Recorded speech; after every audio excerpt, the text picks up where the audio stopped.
Hello मित्रों, सभी को बन्ने सिंह लांबा यूट्यूब क्लासेज में हार्दिक अभिनंदन एवं स्वागत। आज अपन पढ़ते हैं राजस्थानी साहित्य और राजस्थानी साहित्य का ये हमारा तीसरा वीडियो है। इससे पहले हमने राजस्थानी साहित्य के 2 वीडियो पढ़ चुके हैं। 2 वीडियो में हमने राजस्थान के प्राचीन साहित्य के बारे में पढ़ा था, राजस्थानी साहित्य की विद्याओं के बारे में पढ़ा था। विद्याएं कौन सी से ख्यात थी, ख्यात में कौन कौन सी ख्यात थी, जैसे बांकेदासरी ख्यात थी, मूणोत निर्णश्री ख्यात थी। इन ख्यातों के बारे में पढ़ा था। इसके बाद में हमने रासों में बहुत से ग्रंथ पढ़े थे। हमने संगत रासो है, बीसलदेव रासो है, राम रासो है, ये हमने बुद्धि रासो है, ये सब हमने पढ़े थे।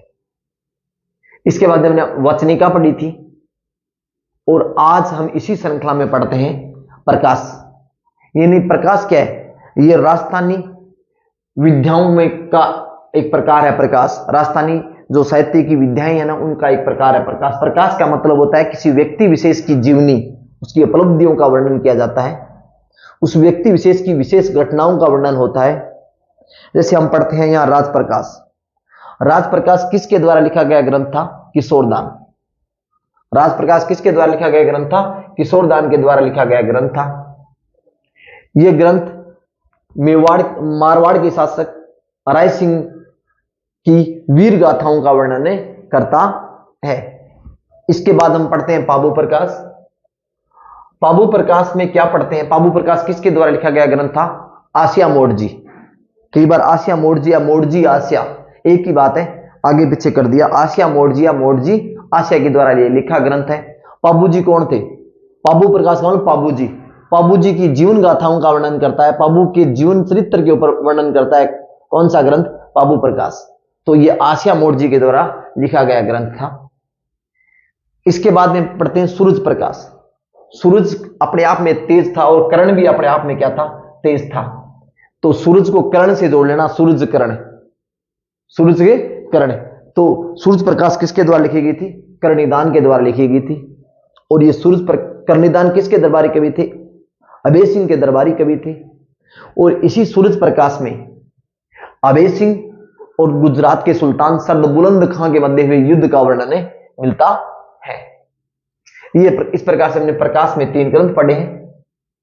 अब है दवावेत। दवावेत होती क्या है? ये भी राजस्थानी साहित्य की विद्या है।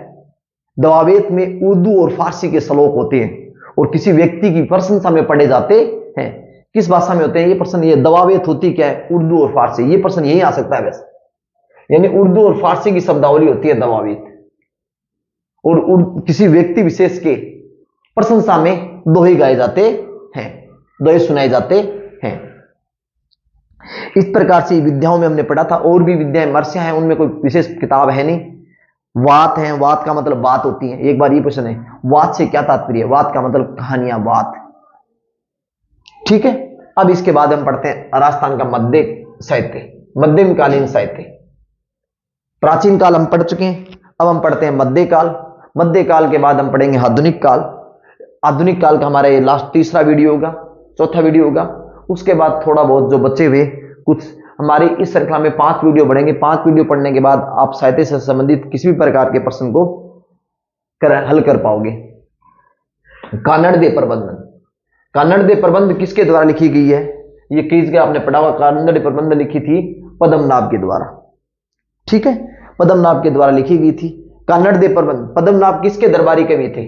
अखेराज, जालोर के चौहान शासक अखेराज के दरबारी कवि थे। यह वही कानड़देव था जो अलाउद्दीन खिलजी के साथ में जालोर युद्ध में अलाउद्दीन के साथ में युद्ध किया था। कानड़देव चौहान उस युद्ध में ये वीरगति को प्राप्त हुए थे और इस युद्ध का वर्णन पद्मनाभ ने अपनी पुस्तक कानड़दे प्रबंधन में लिखी थी। तो इस प्रकार से आप याद कर सकते हो, जालोर का जो तत्साका हुआ था 1311 में, उस युद्ध के बारे में जानकारी कौन से ग्रंथ में मिलती है? तो कानड़दे प्रबंधन में मिलती है। यह पद्मनाभ द्वारा लिखा गया ग्रंथ है। किसके द्वारा लिखा गया ग्रंथ है?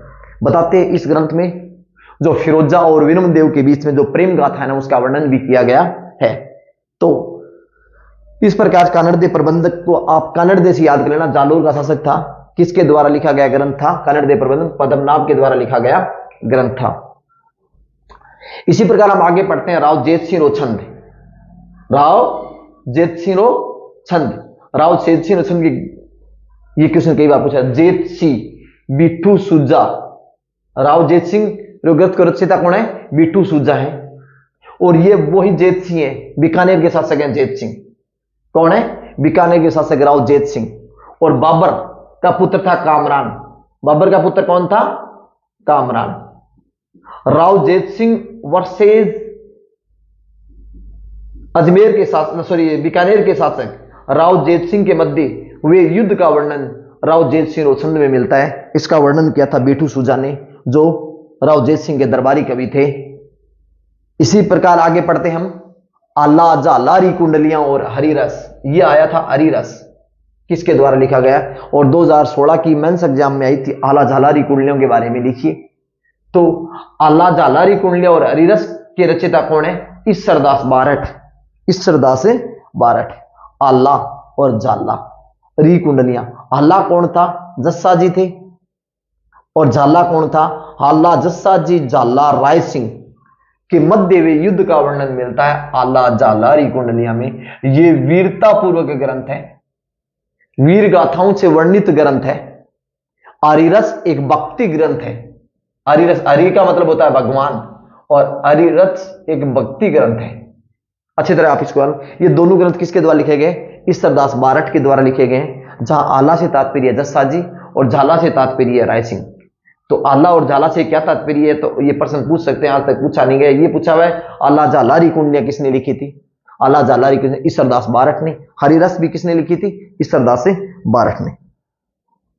इसी प्रकार आप आगे पढ़ते हैं। विरुद्ध स्थैरी किरतार बावनी, विरुद्ध स्थैरी और किरतार बावनी। विरुद्ध स्थैरी किरतार बावनी लिखी थी दुर्सा आडा ने। यह वही दुर्सा आडा है जिन्होंने पृथ्वीराज राठौड़ द्वारा लिखी गई वेली किचन रुक्मिणी ग्रंथ को 5वां वेद 19वां पुराण का था, वही दुर्सा आडा। तो इसी दुर्सा आडा ने लिखी थी विरुद्ध स्थैरी। विरुद्ध स्थैरी का मतलब, यहां विरुद्ध कौन था? महाराणा प्रताप। महाराणा प्रताप की वीर गाथाओं का वर्णन किसमें मिलता है? विरुद्ध स्थैरी में। एक बार ये प्रश्न पूछ लिया, विरुद्ध स्थैरी में किस शासक के बारे में जानकारी मिलती है? महाराणा प्रताप की वीर गाथाओं का वर्णन मिलता है विरुद्ध स्थैरी में।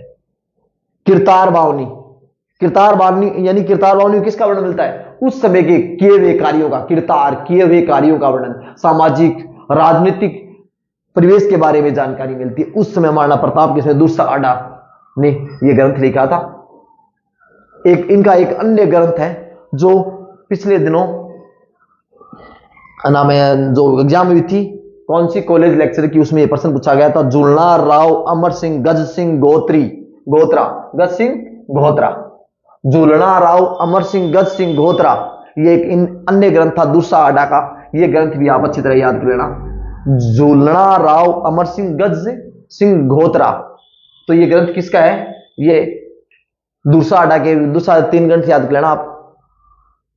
विरुद्ध स्थैरी, महाराणा प्रताप की वीर गाथाओं का वर्णन, किरतार बावनी उस समय की सामाजिक आर्थिक जीवन का वर्णन, और उसके बाद में झूलना राव अमर सिंह गज सिंह गोत्री। ये 3 ग्रंथ किसके द्वारा लिखे गए? दुर्सा आडा के द्वारा लिखे गए। अब पद्मावत। पद्मावत किसने लिखी थी? पद्मावत लिखी थी मलिक मोहन जायसी ने।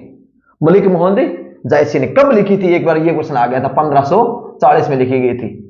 अब यहां आप, क्योंकि वहां जो प्रश्न आया था उसमें डेट 1540 भी आई थी, 1303 के आसपास भी आई थी। तो क्योंकि पद्मावत में किसका वर्णन किया गया है? पद्मनी का। और पद्मनी का वर्णन किया गया है वो राव रतन सिंह, राणा रतन सिंह जो शासक था वहां का, मेवाड़ का, और अलाउद्दीन खिलजी के बीच में हुए युद्ध का वर्णन मिलता है इसमें पद्मावत में। पद्मनी की सुंदरता का वर्णन किया गया है। पद्मनी कैसी थी, नाक नक्श कैसे थे, इसकी सब सुंदरता का वर्णन।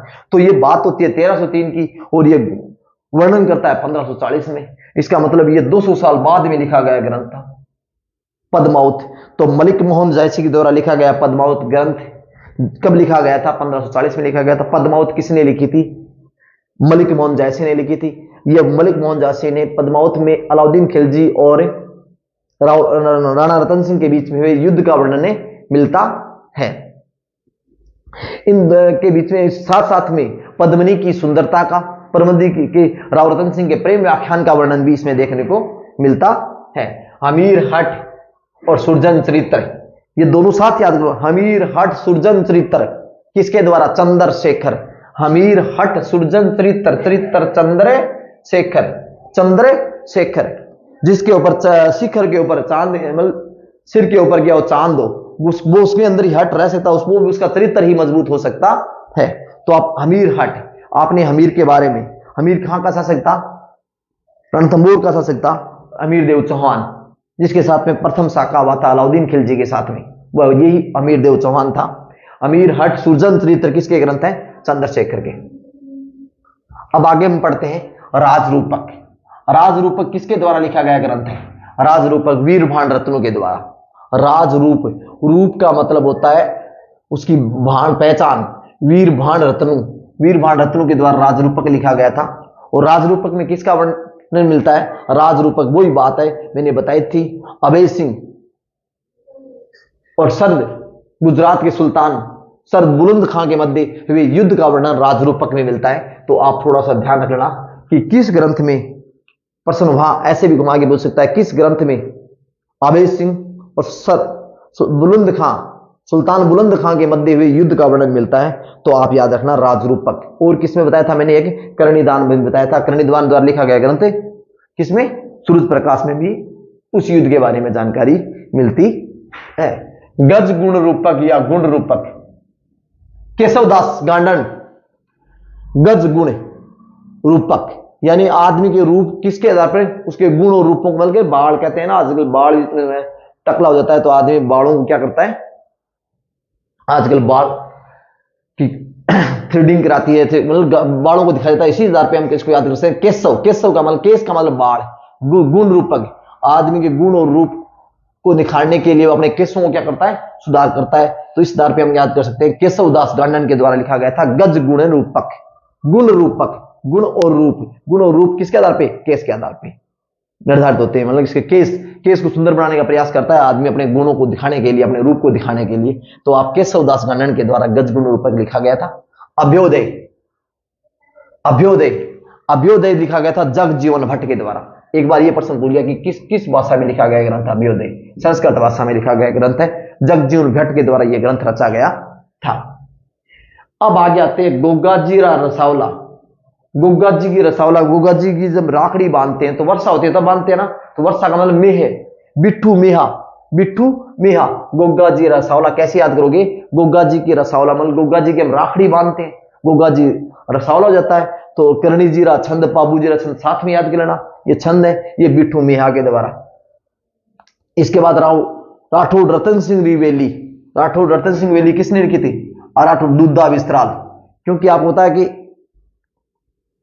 मीरा के पिता का नाम था रतन सिंह और दादा का नंद, अपने दादा के साथ रहती थी। तो रतन सिंह, राठौड़ रतन सिंह, रतन सिंह दादा के साथ रहते दुद्धा विस्त्राल। तो राठौड़ रतन सिंह वेली किसने लिखी थी? दुद्धा। अपने दादा को दुद्धा के नाम से पुकारती थी मीरा, दुद्धा दुद्धा कहती थी, तो इसलिए दुद्धा विस्त्राल। रतन सिंह, रतन सिंह नाम है दुद्धा विस्त्राल। राजियोरा सोरठा, राजियोरा सोरठा लिखा था करपाराम खिड़िया। देखो करपा कैसी बरसी, देखो, क्योंकि राजियोरा सेठा जो लिखा गया था, राजियो कौन था? राजियो एक नौकर था किसका? करपाराम का। करपाराम जो करवी था ना, उसका अपने कवि राजियो के पर उसने क्या बरसाई थी? करपा बरसाई थी। तो करपा कैसे याद करो? राजियो रसोठा किसने लिखा था? राजियो रसोठा लिखा था करपाराम में, करपाराम खिड़िया ने लिखा था। और उसे ये नौकर था। इसमें इसकी प्रशंसा में दोहे लिखे गए थे, जो एक उस समय के मतलब आपने नीति परक ग्रंथ था। ये क्या था?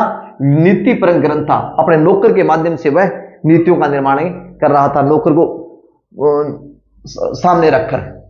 डोला मारवंडरी चौपाई, डोला मारवंडरी चौपाई, डोला मारवंडरी चौपाई और पिंगल शिरोमणि के रचयिता कौन है? कवि कुशल लाभ। कुशल लाभ मतलब जो ढोल बजाता है उसको हमेशा लाभ होता है, ढोल बजाने वाले कुछ न कुछ मिलता है। तो शिरोमणि होती है, सिर के ऊपर मणि होती है, उसको कुछ न कुछ लाभ होता है। सिर के ऊपर मणि है, मणि से लाभ, कुशल लाभ, यानी सिर के ऊपर मणि जिसकी होती है, जो कुशल होता है, जो लाभ होता है जिसके पास। तो डोला मारवंडरी चौपाई, इसको कैसे याद करोगे? और पिंगल शिरोमणि को डोला, डोला ढोल बजाने से आदमी को लाभ होता है, कुशल लाभ। और डोला मारवंडरी चौपाई, ढोला आ गया। और अगला है पिंगल शिरोमणि, सिर के ऊपर मणि लगी हुई है, इसका मतलब उसको लाभ हुआ है तभी तो मणि लगी है ना, तो कुशल लाभ। तो नू याद कर लेना आप, कवि कुशल लाभ। भाषा भूषण किसने लिखी थी? भाषा भूषण लिखी थी जसवंत सिंह के द्वारा। किसके द्वारा लिखा गया ग्रंथ था? जसवंत सिंह के द्वारा ग्रंथ था। ये प्रश्न आप, भाषा भूषण जसवंत सिंह मारवाड़ के शासक थे। इसके बाद में नेत्रंग, नेत्रंग किसके द्वारा लिखी गई ग्रंथ था? बुद्ध सिंह, जो बूंदी के शासक अनिरुद्ध सिंह के पुत्र थे। बुद्ध सिंह जो एक कवि भी थे, इनके द्वारा लिखा गया ग्रंथ था नेत्रंग। नेत्रंग, ये प्रश्न अभी 2018 की आरपी जो आरएसवी थी उसमें ये प्रश्न आया था, नेत्रंग किसके द्वारा लिखा गया ग्रंथ है? तो बुद्ध सिंह के द्वारा। अब है महाराणा कुंभा के ग्रंथ। महाराणा कुंभा के ग्रंथ आप क्रम से, मैं प्रताप के ग्रंथ भी पढ़ेंगे अगले अध्याय में। महाराणा कुंभा के ग्रंथों को एकदम रट लेना, क्योंकि वहां ऐसे प्रश्न आएंगे कि इनमें से कौन सा ग्रंथ महाराणा कुंभा का नहीं है।